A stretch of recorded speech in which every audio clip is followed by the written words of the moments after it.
What's up, Team Rosine 24V? Thank you so much for tuning in again. And if you have not subscribed, please hit that subscribe button and join the family. And don't miss out on the build of this 2001 2500 Dodge Ram 24 valve Cummins named Rosine. If you're just now tuning in, that is her name. And I've had a lot of comments recently like, why'd you name her Rosine? So I'm gonna say this once again, guys. I named her Rosine after Rosine, Kentucky, and that is where my grandpa is from and where he was raised, and he's just a huge inspiration to me. I might make a video with him one day and show you guys just how much of an inspiration he is. He has taught me literally everything I know about trucks, hunting, fishing. He's the guy, so I owe it all to him, and this truck is just kind of in honor of him.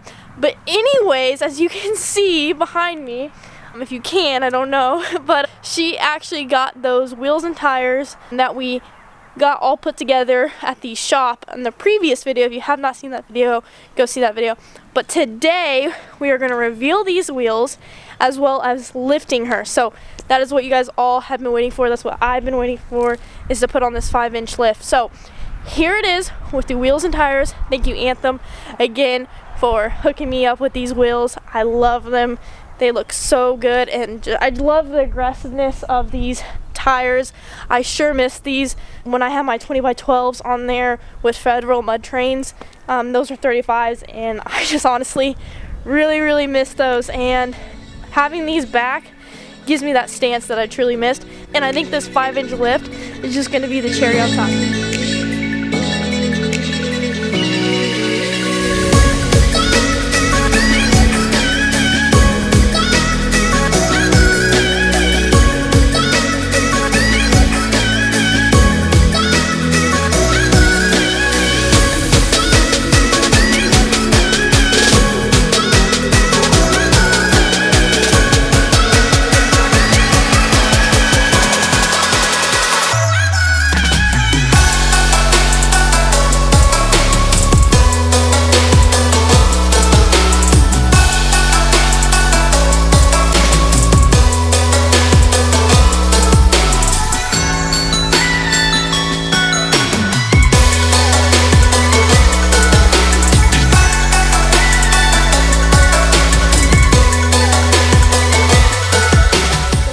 Here by the shop, and if you guys are wondering why you didn't see the rest of the video and y'all only saw us get ready to put it on the lift, it's because we actually realized after doing this that it already has a 5-inch lift on this, and the reason I didn't make a video that day was because of how frustrated I was with myself. And sometimes it's okay, you guys, you know, to admit the mistakes you make, because this is the first 2nd gen that I've ever owned, and my dad has, like you've seen in the previous video, a 1997 2nd gen, but most of the time that I've had Rosine, that truck has been gone in the shop, so I didn't know really what they looked like, you know, stock, or I had something to compare Rosine to right next to it. But the reason that I thought she was only a 2-inch leveling kit was because of this right here. I thought this was just the 2-inch leveling kit right here, but I didn't realize that what he did was he put a 2-inch leveling kit right here, and then got just a bigger coil. And then I also noticed when we were doing it that these are actually 1500 sway bars and not 2500 sway bars. And I never actually looked at the back or the rear. All I really paid attention is I assumed that it was a 2-inch leveling kit because of the front. But if you look here, these U-joints right here, it's already a 5-inch lift in the back, as you can see. And then in the front, what he has is like a 4.5. So this is actually a 5-inch lift already. I think it's hilarious because a ton of people were like, don't lift it, keep her the same height. And everyone's like, you're gonna rub these. And me and Malachi, when we put these 22x14s on, we're like, why is it doing so well and not like, you know, there's a huge space, but it only has a leveling kit. But we realized, you know, when we got the lift kit, like a lot of the parts that are on it now are the same. So that is my mistake, guys, and I apologize for that. But it's funny to me now, but it wasn't funny that day. So one of Malachi's videos, he probably showed where I was a little bit upset about it. You thought it was 2-inch leveling kit too, didn't you?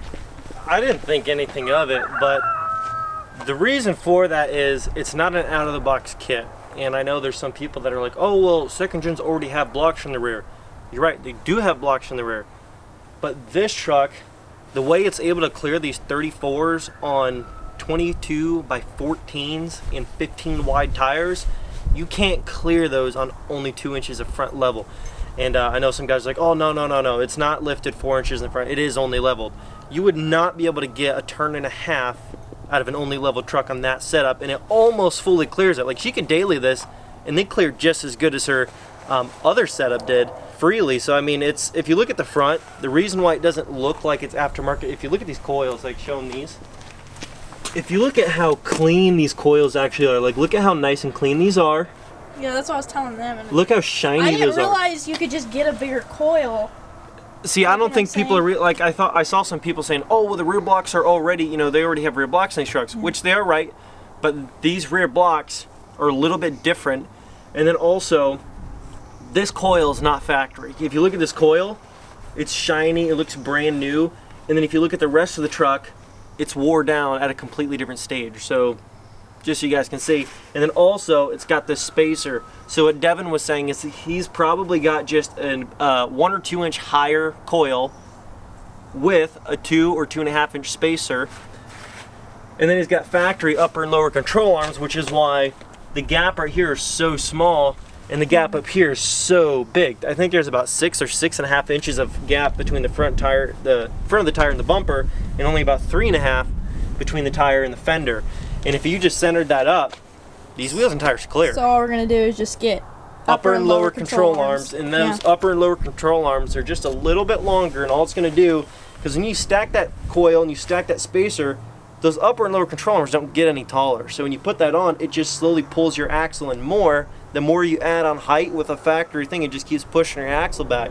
So all that's gonna do is push that axle back center, so you have even amount of distance in between the front of the bumper, in the front of the tire and the back of the tire, and she'll be able to fully clear these just by adding on that. So I think it's going to be, it'll be good. Which I don't think it's necessary. I don't think I'm going to be lifting anymore, but I do want to add more like modifications under the hood. Oh yeah. And that we talked about. And give her some eye candy. Yeah. give her some eye candy, and then eventually maybe possibly pulling out the entire engine and putting a whole new one and just slowly build it over time. But that's not going to be something, honestly, that happens right away. And I told Reagan, which is not a bad idea, I said, just like I was thinking with my first gen, I'm like, why would I, because I was thinking, like, if that engine goes, I would just park the truck out and stuff like that. But I'm thinking at the same time, it's a clean truck. As long as you have a clean frame, your axle's good, your transmission's good, everything else is good, this truck's already built for a diesel in it. So I said, if this thing, let's say the block ever cracked or the engine ever had some kind of miraculous, crazy thing happen to it, she's already got a truck built to hold the diesel in it. It would not be hard to drop like a twin turbo 55 block 24 valve in here, or 12 valve if she wanted to, a built 12 valve or something else. It would fit in this truck no problem, and the whole truck's already built for it. It's not like you have to customize the front end, the axle, suspension. Like, it's already a diesel truck, so it's literally just a matter of dropping the block in and hooking it up. So regardless, she's got a good truck. No matter what she ends up doing with it, it's good for whatever she wants to do with it. Yeah, and I don't think people understand up here, the frame that I have is about as rare as they come. Her truck is cleaner than, and that's the issue. Basically just as clean as my Longhorn's frame. But that's the issue when we look at second gens, like to buy one, and we're comparing it to Rosine, but we can't do that. I know, like my dually that I just picked up is very close to this, but not quite as perfect. But you have to understand, her frame is like factory clean. Like if you just pressure wash the dust off it, it is spit shine, immaculately clean. And that's just so hard to find. Like it's like when you put new parts in this truck, the new parts in the old parts, you can't hardly tell a difference. That's how clean this truck is. So it's really tough when I'm looking at trucks, I'm like, oh, it's not as clean as Rosine. And I have to keep remembering Rosine's a freaking exception because it's so clean. But yeah, anyways, just a moral of the story, she's got a little bit taller coil stacked on a spacer. Which I was very frustrated with, that wasn't I? Her upper and lower control arms are factory, so it's pulling that tire in. But other than that, it would clear that setup the way it is now. Here's a reminder that by midnight, you'll only have 24 hours left to enter this 2008 LMM Duramax giveaway. So hit that link down in the description. Every $15 you spend on any merchandise gets you entered. He finally, Penelope, plate on here, which is what I have in my truck as well. So go get one of those. Those are really nice, and I think, honestly, you can put on any truck. It looks good. Don't matter what color it is. Truck or car. Doesn't need to be a truck. But anyways, think about this. You could be walking away with this truck. You could come here. You could see Rosine. You could see the clean version. You could see the dually. You could see the trash. You could see this beautiful rusty 7.3. Thank you for watching. Please leave a comment below what you think about this. What was your reaction to this video? Leave a like, subscribe as always, and thank you for watching.